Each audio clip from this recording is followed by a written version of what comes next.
O Joan, ba't ganyan ka makatingin? Naku Joan, halika na nga. Ihahatid na kita sa boyfriend mo. Saan ba kayo nakatira? Nagpakasal na kayo, diba? Maligaya ka na siguro. Tiyempo naman talaga ang pagkakataon, oh. Biruin mo bigla na tayo nagkita dito sa Maynila. Iba na talaga ang unang pag-ibig. Nanatiling nakatayo lang si Joan. Hindi alam ang gagawin. Okay lang kung ayaw mong sumama, Joan. Pero pwede pa siguro tayo maging magkaibigan, hindi ba? Huwag kang mag-alala. Hindi ako manggugulo sa inyo. Para tutuloyin ako. Binigyan pa ng mahinang tapik sa braso si Joan. Kaswa lang parang sa isang kaibigan. Akmang tatalikod na kunwa ang lalaki. Saka lang nagsalita ang dalaga. Humabol. Ruming sandali. Mag-usap tayo. Kailangan ko ang tulong mo. Kinulong nila si Tatang. Kunwa'y natigilan si Ruming. Sinong nila? Ang mabuti pa ikwento mo sa akin habang kain tayo sa restaurant. Tara na. Pumara ng taxi si Ruming. Binuksan ang pinto ng sasakyan at itinulong sumakay na ang dalaga. Sumunod naman ito. May lihim na ngiti sa mga mata ni Ruming ng sundaliya sa likod ng upuan si Joan. Kanina pa niya kinokontrol ang kanyang sarili para hindi siya mahalata ng dalaga. Saan ho tayo? Tanong driver kay Ruming. Dahil mo kami kahit saang restaurant, basta yung first class. Pag-iabang panghabol ito. Pinasibat na ng driver ang taxi. Pagdating sa restaurant, nag-usap sila. Hindi napigil ni Joan ang muling mapalwa. Ikinuwento ang buong pangyayari kay Ruming. Mula ng pagdating nila hanggang sa madakip si Mang Berting, kailangan pang bigyan ni Ruming ng isang basong tubig si Joan para maluwag-luwagan ang paghinga nito. Salamat, Ruming. Hindi ko akalain na magagawa ito ni Arman. Hindi ko maubos maisip kung ano ang dahilan para ipadakip niya si Tatang. Ang kailangan lang niya ay ikaw. Bakit kukuha pa siya ng isang biyanan na makakasagawal sa relasyon niya at isa pang ex-convict? Ruming, hindi kami mag-asawa ni Arman. Wala pang nangyayari sa amin. Nagkibit balikat si Ruming na parang di kumbinsido. Yun ang totoo. Sa kanila kami tumuloy pero ni minsan hindi niya sinamantala ang paglalapit namin. Napatigil ang mga mata ni Joan ng kawalan na tila sariwang-sariwa pa ang alaala ng gabi ng piging sa bahay ni na Arman. Sinaktan niya ang puso ko ng 2 beses, Ruming. Talagang itinaon pa niyang dumating doon ang dati niyang kasintahan at ang hinawakan ni Ruming ang kamay ni Joan bilang pag-aluri ito. Talaga bang naniniwala kang magagawa yun ni Arman sa tatang mo? Baka hindi naman ganun. Kunwari pang nagsisimpatya siya kay Arman. Maaaring may kinalaman ng kanyang mama. Malaki ang impluwensya ng mama ni Arman sa lahat ng tao sa bahay na iyon. Siguro na ikwento ni Arman ang tungkol kay Tatang kaya... Alam mo, Joan, naaminin ko sa'yo. Nang umalis kayo sa Santa Fe, tinangka ko ng isuplong ang tatang mo, pero di ko ginawa. Napatitig si Joan kay Ruming. Hindi ito tumingin sa kanya. Nagpatuloy pa rin ito sa mahinang pagsasalita. Seryosong-seryoso ang itsura. Ang dali-dali lang gawin nun. Marami akong kilalang polis, pero walang nangyari. Hindi ko ginawa. At alam mo kung bakit hindi ko hinayaan. Saka pa lamang siya bumaling kay John dahil sa'yo. Dahil buhay pa ang pag-asa rito sa dibdib ko na sinagot mo na ako. Alam kong mahal mo ako, John, at hindi mamamatay-matay ang pag-asang yun. Sa maniwala ka't hindi. Araw-araw mula nang mawala ka. Pinapanalangin kong magkita tayong muli kahit sa anong paraan. Yun nga, sinuwerte nga ako. Napaloko si John. Wala siyang masabi. Pero sa iyong napakalinang problema mo, hindi muna kita aabalahin ng pag-ibig na ito. Tutulungan kita sa tatang mo. Huwag kang mag-alala. May kilala anong kong Colonel. Madali nating malalapitan. Napatuwid ang likod ni Joan sa pagkakaupo at tila may liwanag na gumuhit sa napakalungkot niyang mukha. Ruming, totoo. Hahanapin natin si Tatang. Oo, basta ikaw. At huwag mong isipin maghahangad ako ng kapalit. Wala. Basta para sa akin tama na yung ako lang ang nagmamahal sa'yo. Kung talagang ayaw mo sa akin kailan natin pupuntahan si Tatang sa kulungan?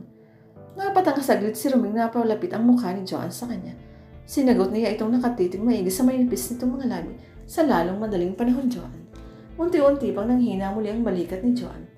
Wala akong nadala maski na wala na akong matutuluyan ito. Walang problema. Sagot ko lahat ang gastos mo dito. Ihahanap kita ng matitirhan. Pwedeng doon ka muna habang nilalakad ko ang kaso ng tatang mo. Nahihiya ako. Kung ako lang gusto ko nang umuwi na lang ng Santa Fe at manahimik. Kaso kailangan maasikaso ko muna si tatang. Hindi ako aalis ng Maynila nang hindi ko kasama si Tatang Ruming. Kakailanganin pa natin ang serbisyo ng isang abogado kasi magkakaroon ng paglilitis si Tatang. Hindi na. Maaayos na ito ni Colonel. Tara maghanap pa tayo ng bakanting kwarto. Mag-best place ka muna. Doon sa katabing boarding house na tinutuluyan ko ngayon. Napatitig saglit si Joan kay Ruming. Wala pa nitong kaarte-arte sa kanyang ekspresyon. Mukha siyang isang tunay na Ginoo sa pagkakataong iyon. Napagtanto ni John na napakaswerte pa rin niya at hindi siya nagpag-alagala sa lansangan pagkatapos ng nangyari kay Arman. Alam niyang pinaghahanap na siya ni Arman ng mga sandaling iyon. Tiyak din niyang walang tigil sa kaiyak ang kanyang tatang dahil sa pag-aalala. Dahil sa masamang kapalaran na sinapit nilang mag-ama. Kung maibabalik lamang ni Joanne sa dating kayasan ng lahat, kung kaya niya lamang ibalik ang kamay ng orasan, mas mabuti pang tumigil ang takbo ng daigdig at ang daloy ng kanilang buhay sa puntong magkakasama silang tatlo ni na Arman at Tatang Berting sa tahimik na masayang pamumuhay sa Santa Fe. Nakahanap naman sila ng matutuluyan, malapit din sa inuuwian ni Romel. Ibinili pa siya ng lalaki ng mga gamit na kakailanganin niya. Nagpasalamat ang dalaga at ngitian si Romel nang magpaalam na ito. Gumanti rin ang ngiti ang lalaki, saka binuksan ang pinto ng bahay para umalis. Sasara na sana ang dahon ng pintuan nang tumawag si John sa kanya. Romel, sumungaw muli ang mukha ni Romel. Salamat, maraming salamat. Walang reaksyon ang mukha ni Romel. Isinara niya ng tuluyan ang pintuan. Nakahimlay na ang buong katawan ni Joanne sa kama. Nakadantay sa kanyang makapangyarihang pusikit na kadiliman at ang nakabibiging katahimikan ng gabi, pero wala pa rin kapayapaan sa diwa niya. Sumisigaw pa rin ang puso niya sa katanungang bakit nangyari ito sa kanya. Sadya bang luha ang kapalit ng tunay na pagmamahal niya kay Arman? Isang umaga iyon ang natatanging pagtatagpo ng mag-ama. Natunto ni na Joanne at Roming si Mang Berting sa Quezon City Jail. Wala na namang tigil sa pagluha ang mag-ama ng magyapos. Lalong nagingit si Joanne dahil nakatagpo niyang muli si Tatang na maraming pasa sa mukha. Putok ang muso at malaki ang ipinayat. Tatang, anong ginawa nila sa'yo? Matigas ang ulo ko. Ayaw kong sumunod sa utos ng mayores din. Sabi ko kung ikukulong din nila ako uli, mas maigi pang ipatapon na lang nila ako sa penal colony. Diyan naman ako nang galing. Huwag kang mag-alala, Tatang. Hindi magtatagal ay makakalabas ka na. Inaasikaso na ni Roming ang paglaya mo. At ano naman ang alam ng magaling na yun, Abera? Yung kilala niyang Colonel, inaareglo na lang nila ang kaso mo. Wala ka naman talagang kasalanan. Tingnan mo nga naman ang magaling na yun. Matutulungan pala ako, bakit hindi noon pa? Nung una pa sana tayong magkakilala. Tatang, hindi pa tayo ganun magkakilala noon. Ni wala pa nga kayong tiwala kay Roming noon. Ang sabihin mo, mas malakas na lang ang loob niya ngayon dahil makwarta na siya. At akala mo tinutulungan tayo niya ng walang kapalit. Wala na akong tiwala sa mga lalaking iyan. Kaya mag-isip-isip ka, anak. Ako kaya kong magtiis ng hirap. Kaya kong mamatay sa bilangguan. Huwag lang, hindi ako papayag, Tatang. Hindi ako makakapayag na makulong ka dahil wala naman talaga kayong pagkakasala. Di dumaan tayo sa legal. Nanlilisik pa ang mga mata ng Mang Berting sa anak. May ibinigay silang abogado sa akin, anak. Magagawa na noon ang paraan ng problema natin kung di lamang nagkabulilyasa sa bahay na iyon. Ang abogado ay galing kay Arman at ang ugnayan natin sa lalaking iyon ay tapos na. Kaya huwag na kayong umasa na makakatulong pa ang abogadong iyon sa atin. Huwag na kayong mangarap na magkakaayos pa kami ni Arman. Halos madiit ang mukha ni John sa kanyang ama. Napaurong pa si Mang Berting nang mapatas ang boses ng kanyang anak. Nakita niya sa mga mata nito ang matinding kalungkutan na pilit pinagtatakpan ng bangis ng kanyang itsura. Alam ni Mang Berting na nagdesisyon na lamang ang kanyang anak na pumayag sa panukala ni Roming alang-alang sa pagmamahal sa kanya. Joanne, ano ba ang ginagawa mo sa iyong sarili? Ayokong isaalang-alang mo ang personal mong kaligayahan para lamang sa kalayaan ko. Kung kinakailangan gawin ko yung tang, nakahanda na ako. Kung kinakailangan ibuwis ko ang buhay ko para lamang sa inyo gagawin ko. Naging obsession ko ng labanan ng kapalaran ninyo. Anak, yumapos ng mahigpit si Mang Berting kay Joanne. Higit niyang napagtanto na napakaswerte niyang ama. Napakaswerte niyang ama sa lahat ng mga ama sa buong mundo. Tatang, mahal na mahal ko po kayo. Napakabuti mong anak, Joanne. Nasa piling ng kanyang mga barkada si Arman. Nag-i-enjoy ang mga ito sa pagsasalo-salo samantalang siya ay nagmumukmuk sa isang sulok. Nandoon pa rin ang walang hiyang si Didit. Lumilingki sa kanyang parang sawa. O paring Arman, ano ba naman yung ginagawa mo sa sarili mo? Hindi ka na lang mag-enjoy sa barkada. Kalimutan mo na si Miss Ethnic. Pabiro pa siyang tinapik ni Marlon sa balikat. Inaalok siya ng maiinom. No pare, okay lang ako dito. Palisin mo nga lang itong buwisit na to sa tabi ko. Itinurong maigang mukha ni Didit na inilayo pa ang musong nitong parang sketchpad na kumikiskis sa pisngi niya. Oh, come on, darling. Why bother yourself with a vario girl? Narito naman ako. I'm always available and always willing to love you, o diba? Niyapos at pinupog pa ng halik si Arman. Let go. Amoy alak ka. Kababae mong tao. Palaging amoy alak yung bibig mo. Arman, darling naman.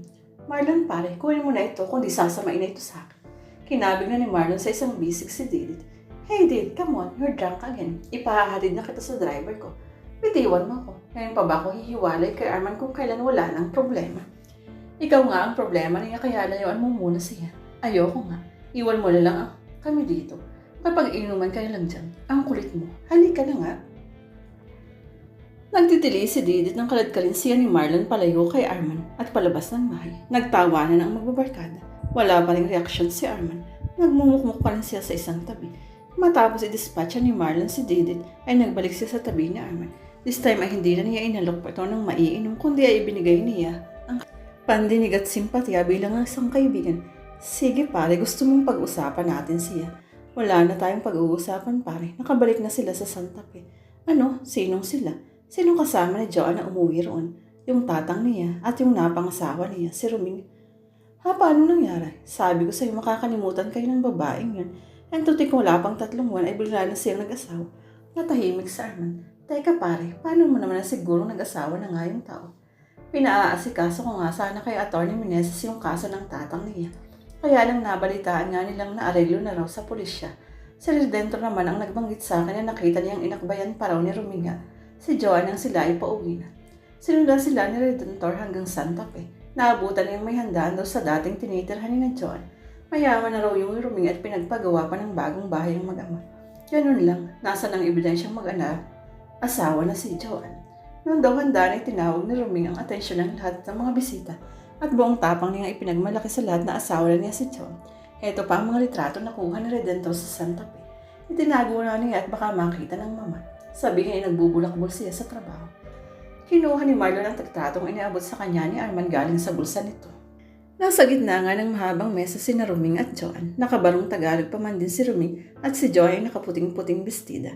Nakatindig sa tabi nila ang isang mataas na cake at sa isa pang litrato ay hinahad ka ni Roming si Joan sa pisngi habang hinihiwa nito ang cake. Sa parehong litrato ay nakabusangot ang mukha ni Mang Berting na nakaupo sa tabi ni Joan. Tsak, nadali na nga pare. Malungkot na pahayag ni Marlon sa kanyang kaibigan.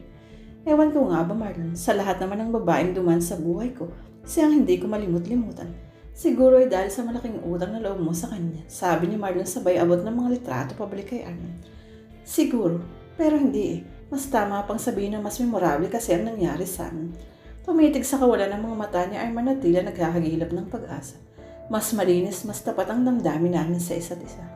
Tumitig siya kay Marlon bago nagpatuloy. Mas nakakapanghinayang at mas masakit dahil hindi dapat ito nagwakas. Walang valid reason para hindi kami magkatuluyan. Mahal na mahal namin ang isa't isa. Pare, be realistic. Sabihin nang hindi nangyari ang iskandalo ron sa party mo. Palagay mo ba ay magkakatuluyan pa rin kayo ni Joan? Hindi. Alam mo na naman ang lumang kwento ng mayaman at mahirap na di nagkakatuluyan dahil sa pakikialam ng mga magulang. Tingnan mo ang nangyari sa akin sa first love ko. Ganyan din.